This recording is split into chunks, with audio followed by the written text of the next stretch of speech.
Okay, now who's involved in a loan and what role do they play? So, first, you have a borrower. You have the entrepreneur who sees a project and sees the ability to create some value, but they need some capital. So, they would go to an originator.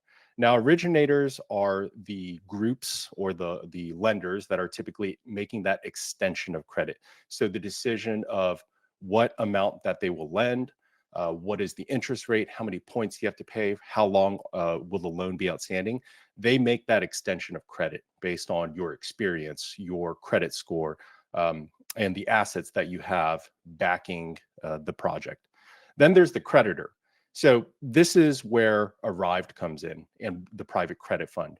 So by purchasing the loans, even though Arrived does not act as the originator, making that original extension of credit to the borrower, Arrived Private Credit Fund will be the creditor because they're the one who's really putting out the money to be able to lend to the borrower. So originators and creditors can often be the same party. As an originator, plenty of them hold those loans on their own balance sheets and books and then collect the interest themselves. But a lot of times they are separate entities. So Arrived is partnering with a few select originators to vet all of the loans and the borrowers that we will be purchasing into the private credit fund. And then we serve as the creditors. Then once those loans are purchased in, then there's a servicer involved. The servicer is the intermediary between the borrower and the creditor.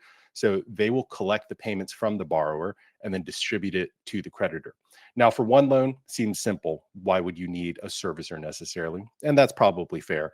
But on the scale of a credit fund, you would have potentially hundreds of loans that are going to be in the same credit fund. So servicers really help keep track of every single loan, all of the interest payments, all of the principal, any sort of construction draws that are required throughout the process. The servicer is receiving that information to provide the detailed accounting for money that is owed and whether it be interest or additional principal.